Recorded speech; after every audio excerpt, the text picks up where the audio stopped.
시집 갔습니다 이번에. 예, 예, 우리 목사님 나오실 때 환영의 박수 한번 드리겠습니다.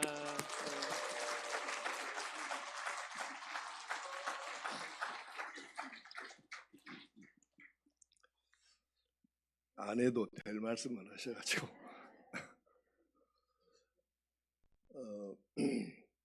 13년 전에도 말씀을 한번 드렸는데 실은 제가 지난 11월 1일에 은퇴를 했어요. 총 49년 6개월 목회하고 은퇴했습니다. 그리고 43년을 완도에서 한 교회에서 사역을 이제 하고 마쳤는데, 그 완도에 있으면서 이제 지금부터 30년, 40년 전에는 그 목사님들이 부족해가지고 전도사님들이 이렇게 시골 좀 그렇게 규모가 크지 않은 교회들은 단독 목회를 하셨거든요. 그때에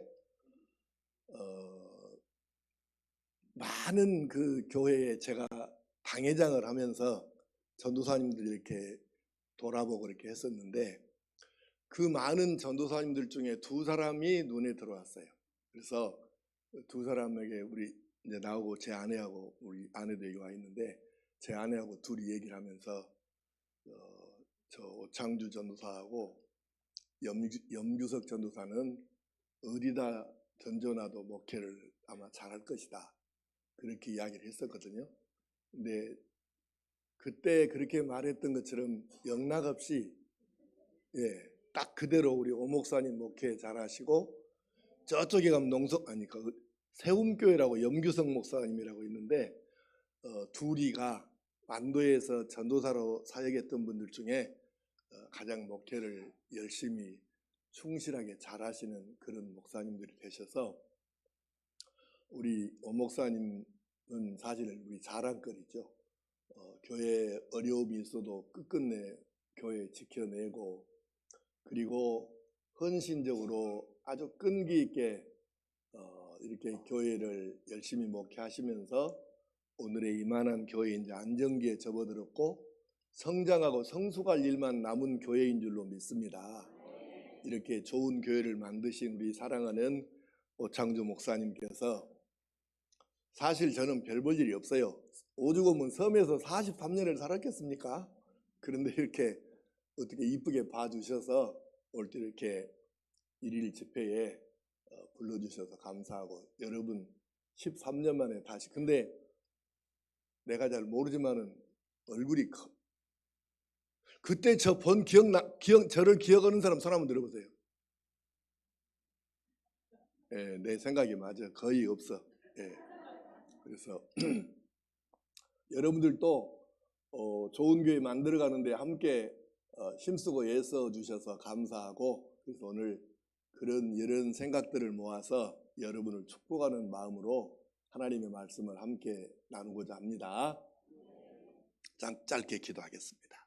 아버지 하나님, 하나님께서 많이 사랑하시는 오창주 목사님이 생명 바쳐서 헌신하고 충성하여 섬기시는 우리 온누리교회, 그리고 그 오 목사님을 하나님께서 보내신 확실한 주님의 목자라고 믿고 그렇게 따르고 또 헌신하고 애쓰는 성도들 함께 이 교회를 이루어가도록 인도해 주셔서 감사합니다.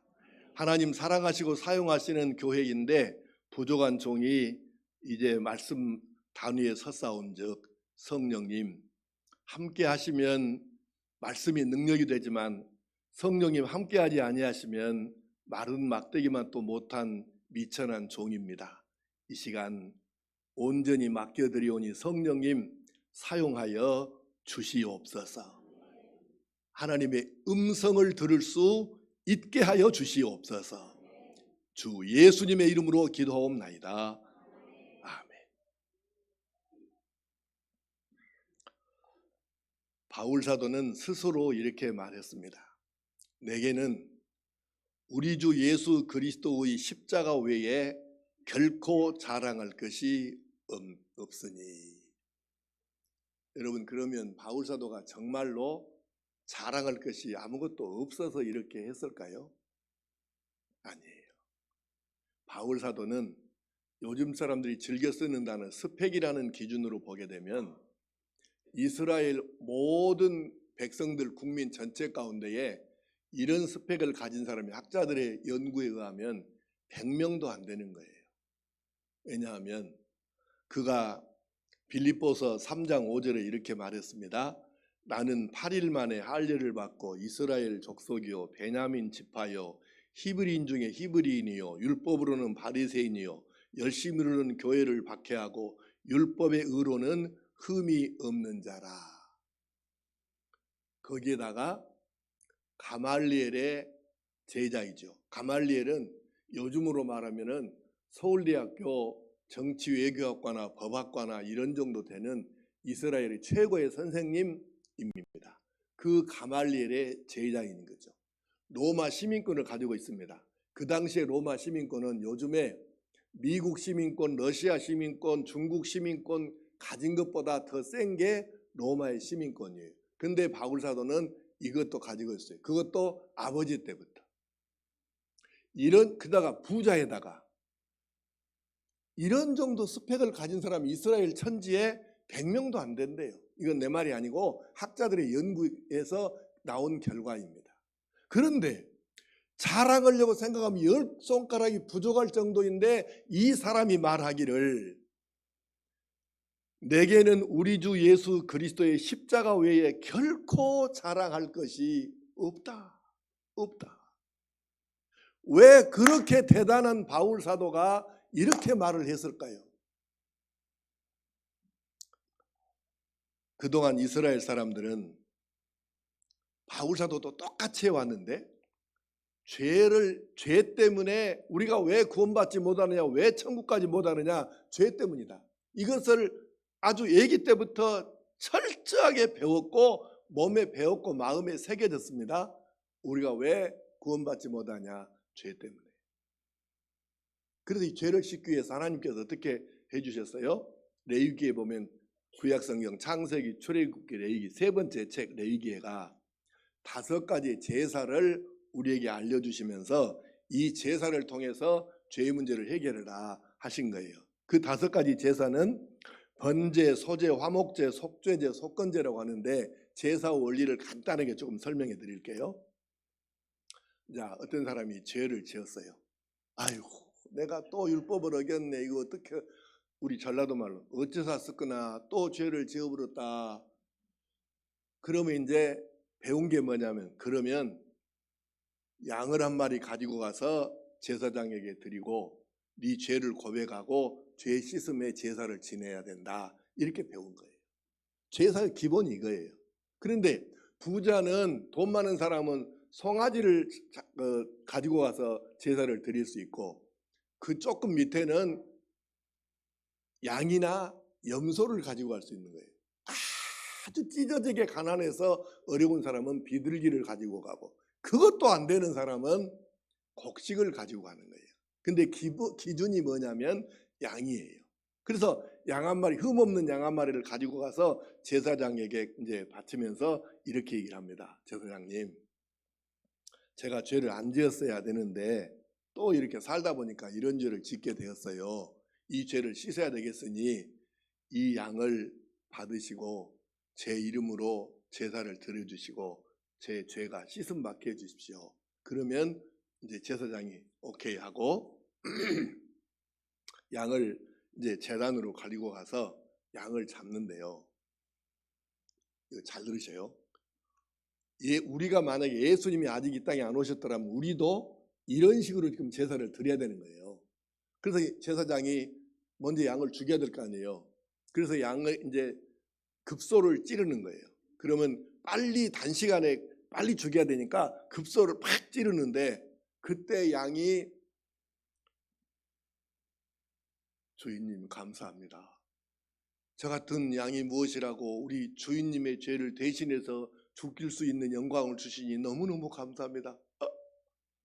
그렇게 죽을까요? 급소를 팍 찌르는 순간 이제 칼로 이렇게 찌르잖아요. 그때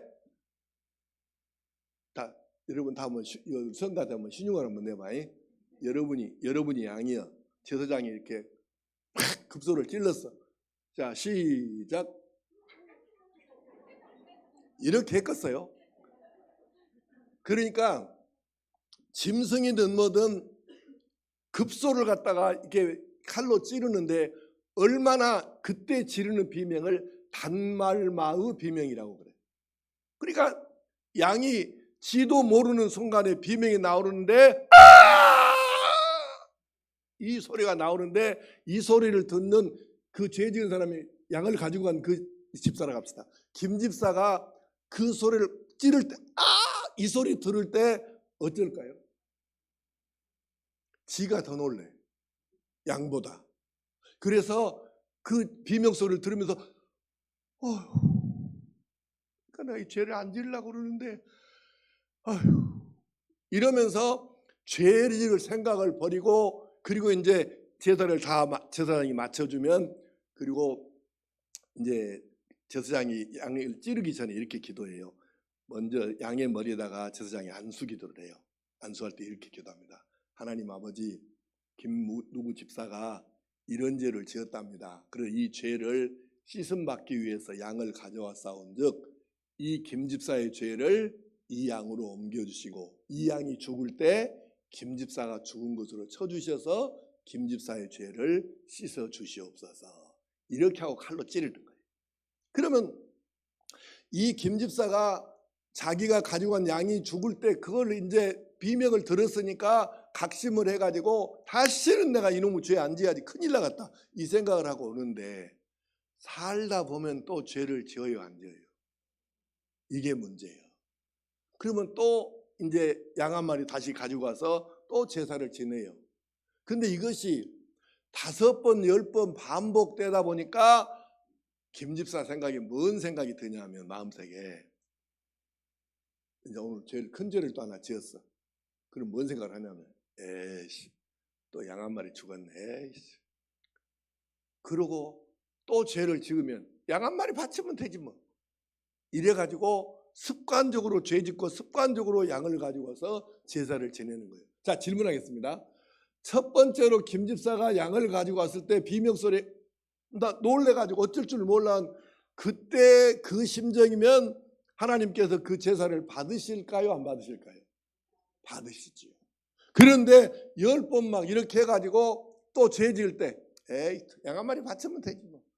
이렇게 하고 와서 양을 바쳤을 때 제사를 지냈으면 그때 김 집사의 죄는 용서를 받을까요? 못 받을까요?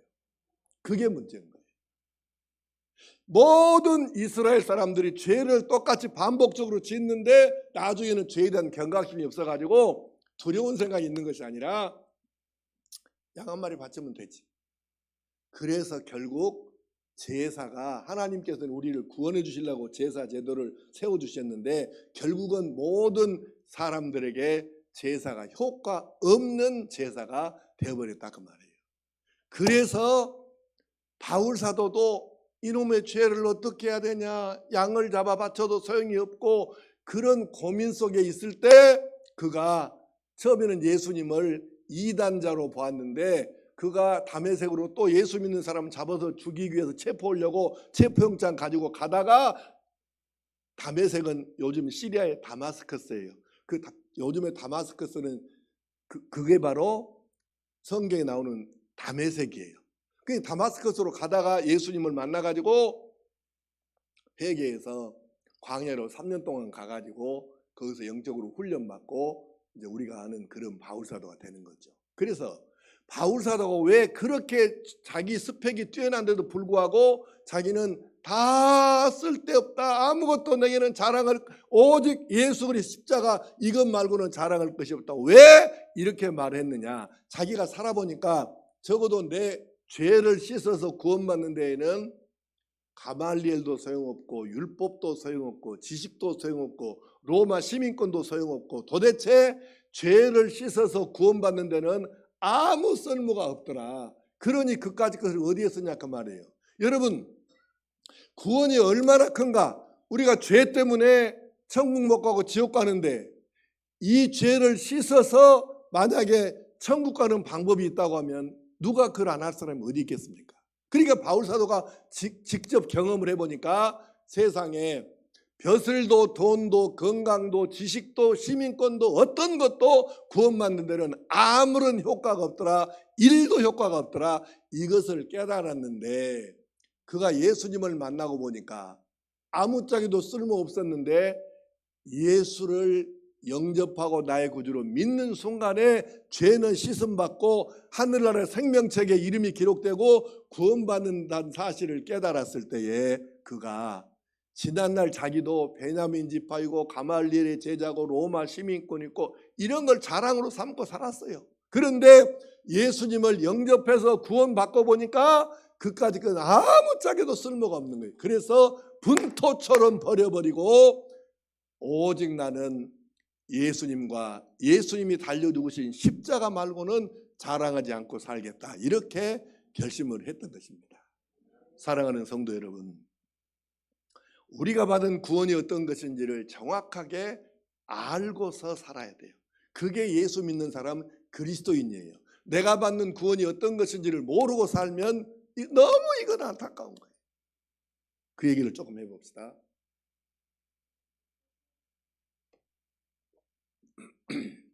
여러분, 사실 이렇게 설교하고 있는 목사인 저도 만약에 너는 네 죄 때문에 십자가에 못 박혀 죽어야 된다 그러면 나는 할 말이 없어요. 왜? 그동안 내 지은 죄가 있는데 내가 뭔 항의하고 반박할 말이 어디가 있겠습니까? 그런데 예수님은 죄가 있어요, 없어요? 없으시잖아요. 근데 그 죄 없으신 예수님을 우리 죄, 나와 여러분의 죄를 모두 대신 지고 예수님께서 우리가 받아야 될 죄값, 죄벌을 대신 받으시는데 어떻게 받으셨느냐? 가령 예수님을 체포했습니다. 그래서 끌고 가서 웃옷을 벗기고 가슴, 등 다 드러나게 만든 다음에 채찍질을 하는 거예요. 채찍질 하는데 얼마나 이 채찍이 악랄한 채찍이냐면 유명한 채찍이에요. 이렇게 나무가 이렇게 나무 막대기가 있어요. 그러면 이 막대기 한쪽 끄트머리에다가 가죽끈이 보통 2-3가닥 또는 많으면 5가닥인데 이렇게 가죽끈이 이렇게 나와 있어요. 그리고 이 끈 이쪽 끄트머리가 뭐가 묶어져 있냐면은 납조각 또는 뼈조각이 묶여 있는 거예요. 그리고 사람 등을 옷을 위에서 완전히 벗긴 다음에 그리고 이 채찍을 갖다가 몸에다가 이렇게 탁 치는 거예요. 그러면 이 날카로운 뼈조각이나 납조각이 이 가슴이나 등에가 박히지요. 그럼 박히면 이걸 갖다가 다시 이렇게 탁 잡아채는 거예요. 그러면 살점이 이제 뚝뚝 떨어지는 거죠. 예수님께서 이 채찍에 맞으셨는데 몇 대를 맞으셨다는 기록은 사실 성경에 없어요. 그래서 우리가 몇 대 맞은지는 모르지만 아무리 안 맞아도 10대 안 맞았겠습니까? 그러니까 그렇게 예수님께서 이 악랄한 로마 군병에 그 채찍에 맞으셔서 그래서 온통 가슴과 배, 등 쪽이 상처투성이야 살점은 떨어지고 피는 흐르는데 여러분 그 상황을 생각해 보십시오. 머리를 상상을 한번 해보시라고요. 그리고 머리에다가는 가시면류관, 한국 사람들은 면류관 그러면 굉장히 면류관은 원래 왕이 쓰는 거예요. 근데 면류관 그러니까 뭐 굉장히 좋은 것인 줄로 착각하는 사람들도 있기는 있습니다. 그게 아니고 제가 이스라엘에 가가지고 그 성지순례 가가지고 가이드한테 안 되는 사람한테 예수님께서 그 쓰셨던 가시모자 만들었던 그 가시가 어떤 거냐 그러고 이제 물어봐서 이제 봤어요. 그랬더니 형태는 거의 우리나라의 탱자가시 나무처럼 생겼더라고요. 그런데 그래서 제가 이제 그걸 꺾어와 가지고 우리 교회 성도들에게 보여주려고 그걸 꺾으려고 길을 쓰다가 결국 못 꺾어 갖고 왔어요. 왜냐하면 칼이 없으니까 손으로 부러뜨릴 수가 없더라고요. 그래서 그냥 못해 갖고 왔는데 그렇게 단단해요. 그리고 그 가시 있잖아요. 가시가 꼭 못 같아요. 그렇게 단단해. 근데 이거를 길쭉한 거를 이게 잘라가지고 2-3가닥을 이렇게 동그랗게 만든 거예요. 그리고 묶어. 그리고 그 가시를 머리 위에다 올려놓고 가죽장갑이나 나무 같은 것도 이렇게 누르는 거예요. 예수님 머리 위에다가 이 가시 모자를 놓고 이걸 누른 거죠. 그럼 어떻게 되겠습니까? 그래서 머리, 이 뒷꼭지, 이 이마 이게 가시에 다 찔려가지고 찢겨가지고 피가 또 얼굴에 이렇게 흐르는 거죠. 그 모습으로 예수님께서 십자가를 뉘어놓고 십자가 이제 그 덕쪽으로 뉘어서 양손과 양발에 못을 받는 거예요. 생사람한테 못질을 하는 거예요. 많은 사람들이 그래요. 촛불을 켜다 그 초 녹은 물에 이렇게 피부에 다 떨어지면 그렇게 막 놀래갖고 하는데 초에 뒤에서 죽은 사람은 아직 세상에 한 명도 없습니다. 그래도 그걸 죽지도 않는데 그 한 방울 떨어지면 뜨거 그러면서 놀래잖아요. 근데 세상에 예수님은 촛물이 아니라 양손과 양발에 이 쇠못을 기나긴 쇠못으로 망치질을 해서 못을 박았으니까 이 고통을 한번 여러분 생각해 보십시오. 그것뿐입니까? 군병들이 예수님을 모욕을 하는데 옷을 벗기고 지그들이 막 찢어 나누면 제입복귀하고 그러면서 예수님 얼굴을 이쪽으로 쳤다가 이쪽으로 쳤다가 근데 이쪽으로 치면 그냥 치는 건데 이쪽으로 치면 모욕하기 위해서 치는 거거든요. 그리고 예수님 머리를 이마를 갈대로 툭툭 치고 예수님 얼굴에 침 뱉고 그리고 아마 오 목사님은 너무 점잖은 분이어가지고 설교하실 때 그 얘기를 아마 일부러 못 하셨을 것 같아요. 성가대원들 남자들만 대답해봐. 내 설교는 원래 조는 사람이 없는 설교거든. 자, 남자들만 대답해봐. 예수님께서 십자가에 못 박히셨을 때 우리가 보통 성화 보면 십자가에 못 박힌 성화를 보면 그냥 그 말하기 전에 물어볼게. 십자가에 못 박히셨을 때 예수님이 하체를 가리는 것이 있었을까 없었을까? 예? 내가 지금 히브리어로 말했어? 아니 대답해 보시라니까. 예수님께서 십자가에 못 박히셨을 때 아래를 가리는 그것이 하체를 가리는 천조각이나 옷이나 이런 게 있었을까 없었을까? 어떻게 알아요? 어떻게 알아? 입었으면 내가 뭐더라 물어보겠어 이렇게. 초기에는 예수님 성화를 그릴 때 천으로 가리는 게 없었어요. 그런데 우리가 민망해 이 성화를 볼 때. 그래서 나중에 화가들이 이제 교회 위쪽에서 성화를 그릴 때 십자가 성화를 그릴 때는 뭔 천조각이라도 가려라 이렇게 지침을 주어서 오늘 우리가 보는 성화가 된 거지 원래는 그런 게 아니에요. 예수님은 하체를 가리는 이게 옷조각이 천조각이 없었습니다. 그렇게 십자가의 못을 박힌 거예요. 그리고 이렇게 세워놓는 거예요.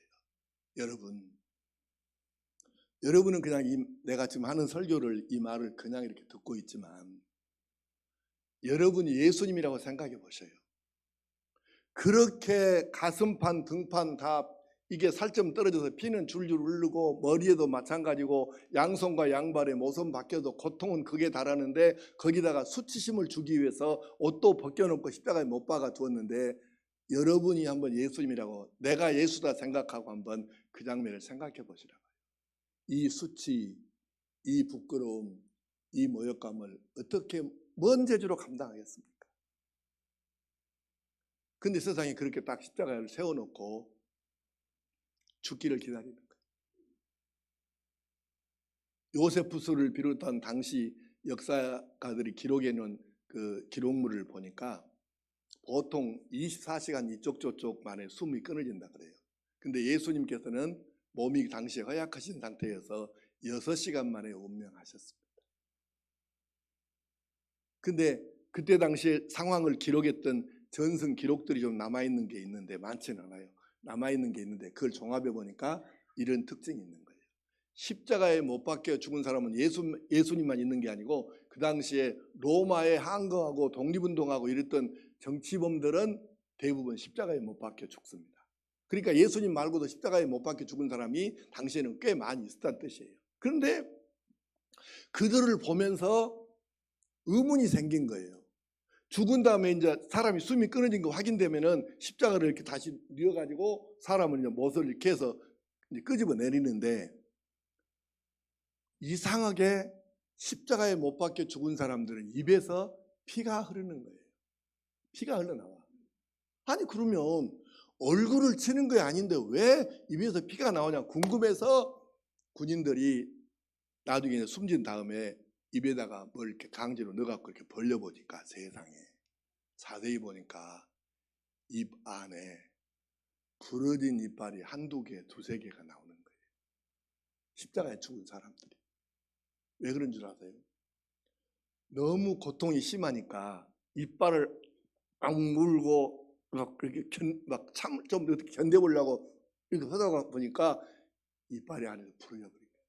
얼마나 세게 이빨을 물고 틀었으면 안에 자기 이빨이 부러지냐. 그게 십자가 고통입니다. 여러분, 예수님이 나를 위해 십자가에 죽으셨다 이 말을 함부로 하면 안 되는 거예요. 왜? 여러분, 이빨 하나 빼고도 아프네 마네 이전에 저전에 하는데 예수님이 얼마나 고통스러워서 이빨을 물고 하다가 세상에 이빨이 부러질 정도로 그 고통을 예수님께서 당하신 거예요. 왜? 내 죄값으로, 나의 죄값을 치르시느라고, 대신 지불하시느라고 그 고통을 당하신 거예요. 그 부끄러움을 당하신 거예요. 그리고 또 기록에 의하면, 전승문서 기록대로 의하면 두 번째 십자가 죽음의 특징은, 십자가에서 죽는 사람들은 그냥 못 죽는데요. 죽기는 죽어. 그런데 너무 고통스러운 시간이 길어지니까 이게 옛날 어른들 말로 강정이 뒤집혀 갖고 미쳐서 울부짖다가 미쳐서 죽는 거예요. 그게 십자가 사역입니다. 여러분, 나와 여러분의 죄값을 대신 지고, 당신은 예수님은 죄가 하나도 없었지만 우리 죄를 대신 지고 그 죄값을 내 대신 지불하느라고 예수님이 그렇게 그 수치 모욕 당하고 그 고통 당하고 미쳐서 울부짖다가 죽는 그 죽음을 예수님이 당하신 겁니다. 그런데 우리는 구원받은 것에 대해서, 예수님이 십자가에 대해서 내가 구원받은 것이 얼마나 크고 놀라운 은혜인지를 깊이 있게 이해를 못하고, 예배 드리는 것도 그저 신앙생활 하는 거 봉사 조금 하려고 그러면 뭐 이게 그냥 이건 아닌 거죠. 그래서 우리가 기억해야 돼요. 나를 위해서 내 대신 십자가에 죽어주신 예수님께서 어떤 일을 당하셨는가, 도대체 그분에게 십자가에서 무슨 일이 있었는가, 어떻게 했길래 내 죄가 다 씻어지고 나는 믿음 하나면 구원받을 수 있게 됐는가, 이것을 우리가 기억해야 하는 것입니다. 사랑하는 성도 여러분, 예수님께서 당하신 이 고통이, 예수님께서 당하신 이 치욕이, 예수님께서 당하신 이 슬픔이, 예수님께서 당하신 이 대속이 있어서 나와 여러분이 구원을 받은 줄로 믿습니다. 절대로 구원이 가볍게 이루어진 것이 아니라는 말입니다. 우리 기억해야 합니다. 이 구원의 감격, 세상에 나 같은 죄인을 살리시려고 예수님께서 그 수치 모욕 고통 당하시고 그렇게 내 대신 죽어주셨구나, 이것을 마음으로 받아들인 사람은 주님 사랑합니다 고백하지 않을 수가 없는 거예요. 예수님께서 얼마나 내 대신 당할 이것을 어떻게 당하셨는가, 이것을 깨닫는 사람치고 예수를 잘 못 믿는 사람은 없어요. 그런데 예수 십자가가 어떤 것인지를 정확하게 이해하고 깨닫지 못하고 마음으로 받아들이지 못하니까, 구원의 감격이 없으니까 엉뚱한 생각하고 엉뚱한 짓 하고 이러는 거예요. 우리가 십자가를 생각하면 내가 받은 구원에서 또 끝도 없이 감사하고 감격하고 두렵고 떨리고, 그래서 우리는 황송하고 나 같은 죄인 살리신 은혜가 얼마나 고맙고 감사한가, 그래서 눈물로 하나님 앞에 감사할 수밖에 없는 것, 그것이 십자가의 은혜인 줄로 믿습니다. 사랑하는 성도 여러분, 이 구원의 감격이 있는 사람은, 그 성도는 주일이 기다려지고 설교나 성경이 꿀보다 달고, 그래서 내가 어떻게 나를 위해서 죽어주신 주님을 기쁘시게 해드릴까, 이 생각을 하며 사는데, 진정한 그리스도인의 출발은 여기서부터 시작이 되는 거예요. 교회 오래 다녔다고 그리스도인 되는 게 아니고, 직분 받았다고 그리스도인 되는 게 아니에요. 구원의 감격을 가지고 내가 정말 예수님을 사랑하고 예수님을 위해서 살아야 되겠구나, 이거를 가지고 출발하기 시작하면 그때부터 거기서 한 사람의 그리스도인으로서의 삶이 시작이 되는 줄로 믿습니다. 이것을 회복해야 합니다. 왜? 이 신앙이 없으면, 구원의 감격이라는 이 신앙이 없으면 껍데기만 신자지, 아무리 헌금을 많이 해도, 아무리 봉사를 많이 해도 껍데기만 신자지 진짜 신자일 수는 없잖아요. 예수님이 내 안에 나의 주인으로, 진짜 나의 주인으로 내가 모시고 날마다 이분 때문에 사는 것, 이것 아닌데 어떻게 그 사람을 우리가 그리스도인이라고 할 수 있겠어요? 안 되는 것입니다. 그래서 우리는 구원의 감격을 회복하는 것, 이것이 얼마나 중요한지 모릅니다. 십자가 이름만 들어도 정신이 번쩍 들고 다시 벌떡 일어서서 구원의 감격에 빠질 수 있도록 그렇게 날마다 감격하고 눈물로 찬송하고 감사로 살면 어찌 하나님께서 우리를 기뻐하지 아니하시겠습니까? 이렇게 사는 성도가 하나님께서 기뻐하시고 예뻐하시는 진짜 성도, 좋은 제자가 되는 것이죠. 오직 예수, 십자가의 감격이 옛날 20년 전에 30년 전에 나도 눈물 콧물 쏟고 해봤어, 그게 아니고 옛날 얘기가 아니라 지금 현재 진행형으로 십자가의 구원의 감격이 팍 뚫고 이 심장을 관통하고 지나가는 것처럼 현재 진행형으로 구원의 감격을 누리는 것이 진정한 그리스도인입니다. 우리 온누리교회 성도 여러분 한 사람 한 사람이 옛날에 어땠다가 아니라 뜨겁게 기도하고 뜨겁게 묵상하고 날마다 주님과 함께함으로 해서 잃어버렸던 구원의 감격을 되살려서 펄펄 끓는 뜨거운 이 구원의 감격, 이 뜨거운 심장으로 살아갈 때에 이 성도에 의해서 역사가 일어나고 하나님이 그를 사용하시면 놀라운 일이 계속해서 일어나게 되는 줄로 믿습니다.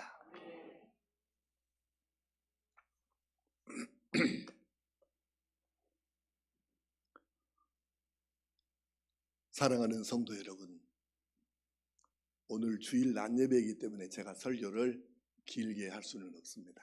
그래서 설교를 이제 마무리하려고 합니다.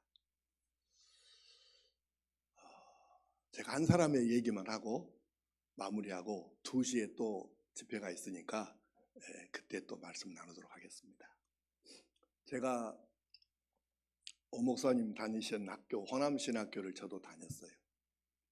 1975년도 입학했습니다. 옛날 얘기죠. 근데 우리 신학교를 입학했더니 혹시 한경직 목사님 이름 들어봤어요? 그분이 우리 학교에 사경회 강사로 오신 거예요. 그 유명하고 훌륭한 분이 오셨으니까 뭐 얼마나 사람들이 많이 모였겠어요. 강당 꽉 차가지고 예배를 막 드리는데, 축도가 끝나면 학생들이 문 앞에 줄을 쫙 서요. 왜 쓴 줄 아세요? 성경에다가 한 목사님 사인해 주라고. 자기가 보는 성경에다 사인 받으라고. 내가 그랬어요. 여러분 시험 들지 마세요. 시험 들으면 안 돼. 내가 그때 아주 좀 교만하고 건방기가 아주 하늘을 찔러가지고 아주 내가 참 나쁜 신학생이었어요. 내가 이랬어. 야, 이 새끼들아. 아니, 성경에다 한경직이 이름 사인한다고 목회가 잘 되냐? 기도가 잘 되냐? 쓰잘데기 없는 짓거리 하고 자빠졌네. 예이. 내가 이랬어요. 얼마나 내가 이렇게 교만이 찔러갖고 싸가지 없는 놈인지, 좀 싸가지가 없었어 내가. 난 한경직 목사 존경 안 했어요. 아니, 큰 교회 목사면 다 존경해야 돼? 내가 그랬어. 이 얼마나 내가 사람들이 볼 때 이게 교만하고 어떻게 싸가지가 없게 보였겠어요. 그런데 지금은 내가 한경직 목사님을 너무너무 존경하고 사랑합니다. 언제부터? 장로의 신학대학교 이광순이라는 여자 교수가 있어. 이광순. 은퇴했어요. 근데 이 이광순 교수가 젊었을 때 영락교회에서 한경직 목사님 밑에서 전도사 생활을 했던 분이에요. 이광순. 아시죠? 근데 이 이광순 교수가 우리한테 그 얘기를 하는 거예요. 뭔 얘기는? 그 얘기 내가 옮겨드릴게. 이 목사님이 이제 그러니까 이광순 교수가 이제 전도사 때 자기가 한 목사님을 봤더니 너무너무 존경스럽더라는 거예요. 그리고 나서 이제 은퇴 후에 이야기를 하는 거예요. 근데 은퇴하시니까 영락교회 기도원이 수유리가 있고 남한산성에 있고 두 군데가 있거든요. 근데 남한산성 쪽에다가 이제 집을 한 채를 잘 마련해서 거기서 노후를 보내시도록 은퇴 후 사시도록 교회에서 준비를 해드렸어요. 근데 거기 사시는데 그 사모님이 먼저 돌아가셨어요. 하늘나라 가셨어요. 그리고 한경기 목사님이 아들 하나 딸 하나인데 아들은 미국 여자하고 결혼해서 미국서 목회하고 있고 한국에는 딸하고 사위밖에 없어. 근데 그 사위가 누구냐면 장로신학대학교 역사신학 교수인 이영헌 교수예요. 그러니까 그런데 이영헌 교수도 65세가 지나가지고 학교에서 은퇴를 했어. 신학교 교수 은퇴하고 이제 자기 장인어른을 모시는 거예요. 부부간에.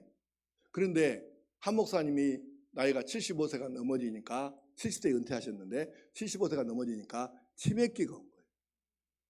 그래가지고 치매가 점점 심해지는데 세상에 아침에 이제 일어나가지고 노크를 하고 문을 열고 아버님 안녕히 주무셨어요. 이렇게 인사를 하면 자기를 위해서 이영헌 교수도 은퇴해갖고 누군가 지금 도움을 받아야 되는데 은퇴한 교수가 지금 사위하고 딸이 자기를 모시잖아요. 얼마나 감사해.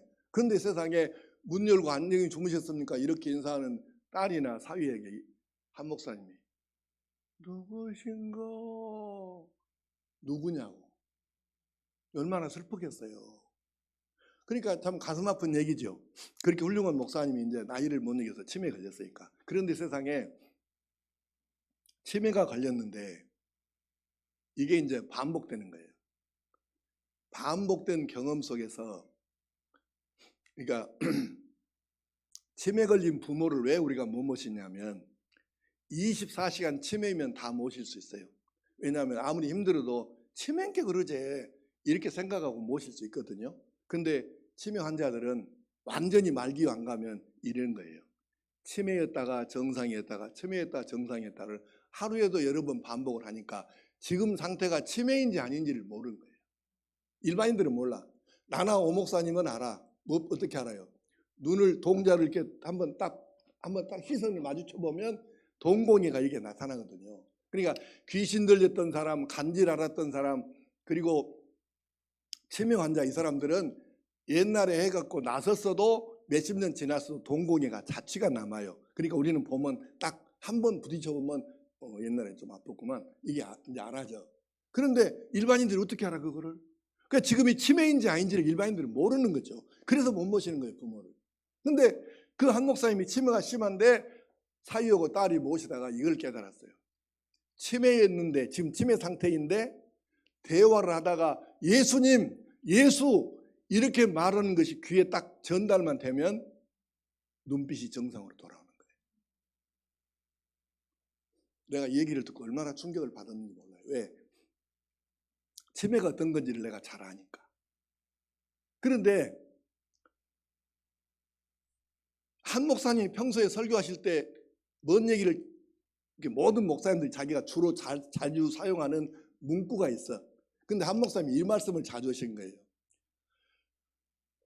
다 잊어버려도 다 잃어버려도 다 빼앗겨도 오직 예수님만 나의 구주. 이 한 가지 사실만 잊지 않고 잃지 않고 빼앗기지 않으면 구원받는 데는 넉넉하다. 이게 한 목사님이 자주 사용하시는 문구예요. 근데 그 설교처럼 치매가 아무리 심하게 있다가도 예수님 이 단어가 정확하게 귀로 들어가서 뇌로 전달이 되면 예수를 듣는 순간에 정신이 정상으로 돼요. 내가 이 이야기를 누구? 이광순 교수에게 듣는 순간에 내가 한경직 목사님에 대해서 그동안 너무 몰랐었구나. 이분이 정말 진짜 목사고 진짜 그리스도인이고 진짜 스승님이구나. 이거를 내가 깨달은 거예요. 내가 그 다음부터 한경직 목사님을 존경하게 됐어요. 지금은 내가 한 목사님을 엄청 존경합니다. 물론 이 땅에 안 계시지만. 사랑하는 성도 여러분, 오늘 제가 이 이야기를 설교의 마지막으로 하는 이유는 한 목사님은 얼마나 마음속으로 자기가 전하는, 설교하면서 전하는 예수님을 얼마나 사랑하고 얼마나 진짜로 제대로 믿고 얼마나 뜨겁게 사랑했으면 치매 상태에 있다가도 예수님 소리만 들어가면 정상으로 돌아올까. 얼마나 예수님을 사랑했으면. 이 얘기를 듣는데 내가 많이 부끄러워지더라고요. 우리 온누리교회 성도 여러분, 그렇습니다. 우리 기억해야 합니다. 어떤 일이 있더라도 바울 사도처럼 예수님과 그의 십자가 외에는 내가 결코 자랑할 것이 없다. 어떤 것도 내가 구원받는데 1도 도움이 안 되는데 오직 예수님 한 분이면 구원받는 데는 넉넉하다. 이 믿음. 예수님이 나를 위해서 십자가에서 무슨 일을 하셨는가? 이거를 정확하게 이해하고 구원의 감격이 옛날 이야기가 아니라 현재 진행형으로 지금 내 심장을 팍 뚫고 지나가는 이 구원의 감격을 어떻게든지 되살려서 이 구원의 감격으로 신앙생활하고 이 구원의 감격으로 사회생활하고 이 구원의 감격으로 주님 없는 교회를 받들어 섬겨서 하나님께서 여러분을 너는 내가 사랑하는 내 아들 내 딸이다 이렇게 말씀하시면서 일마다 때마다 응답하시고 은혜를 베풀어 주신 역사가 우리 모두에게 온누리교회에 충만하게 되기를 간절히 축복합니다. 기도하십시다. 아버지 하나님, 오늘 온누리교회 사랑하는 성도들, 예수님께서 나를 위해서 십자가에서 어떤 일을 하셨는가, 무엇을 하셨는가, 어떤 일을 당하셨는가 이걸 깨달으면서 아하, 우리 예수님께서 내 죄를 씻어주시려고 이 수치, 이 고통, 이 모욕 당하시면서도 참고 견디시고 내 죄값을 치러주셨구나 이걸 깨닫고 이 예수님을 내가 어떻게 사랑하고 어떻게 믿어야 할까, 어떻게 내가 이 신앙을 삶으로 표현해야 될까 이걸 생각하면서 예수님을 한경직 목사님처럼 사랑하며 살아서 하나님께 인정받고 사랑받고 쓰임받는 복된 성도요 교회 되게 하여 주시옵소서. 주 예수님의 이름으로 기도옵나이다. 아멘.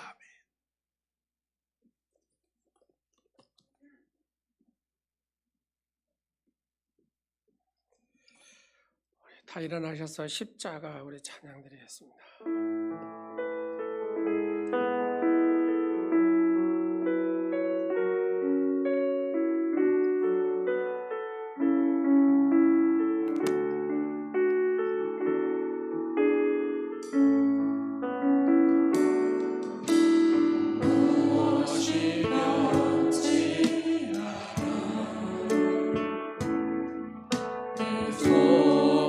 소망이 되며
나의 사랑 십자가를 붙들게 하심을 감사합니다. 향기로운 예물을 통해서 영광 받으시는 하나님 아버지, 날마다 숨을 쉬는 순간마다 차고 넘치게 채워주심을 감사드립니다. 모든 것이 하나님께로 온 것임을 망각하고 물질의 마음을 묶여두고 살아온 잘못을 용서하여 주옵소서. 가진 물질과 재능을 하나님의 선하시고 의로우신 뜻을 바로 알고 사용하는 믿음을 주옵소서. 교회를 위하여 밤낮으로 애쓰는 충성자들이 있습니다. 대가를 바라지 않고 오직 하나님만 바라보며 나아가는 믿음의 용사들이 있습니다. 저들의 정성을 보시고 그들의 수고와 땀이 하나라도 헛되지 않게 하여 주옵소서. 드리고 싶어도 가진 재물이 없어 빈손 들고 온 심령도 이 자리에 있습니다. 11조를 드리는 영혼, 주일 헌금과 감사하는 예물을 드립니다. 교회 학교 어린 영혼들이 드리는 아름다운 물질도 있습니다. 봉사의 손길들의 따뜻한 사랑의 땀방울도 있습니다.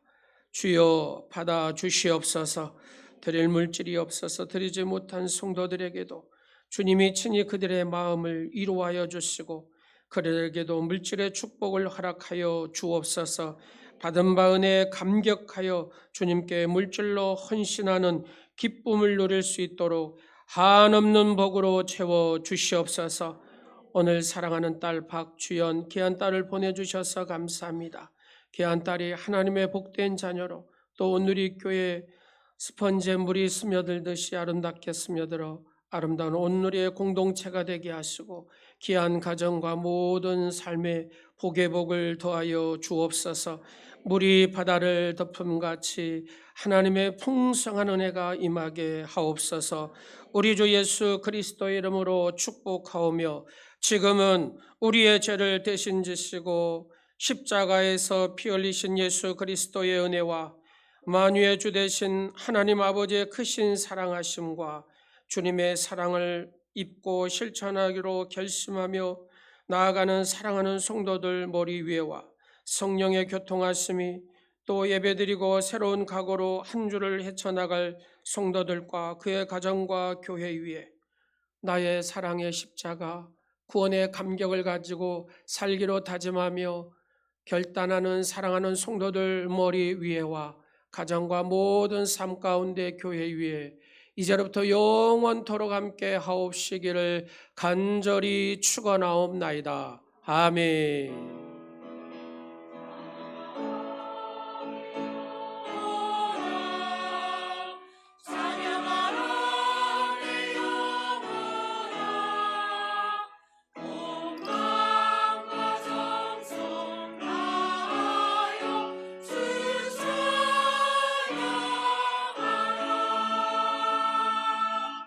하나님께 영광의 박수 올려드리겠습니다.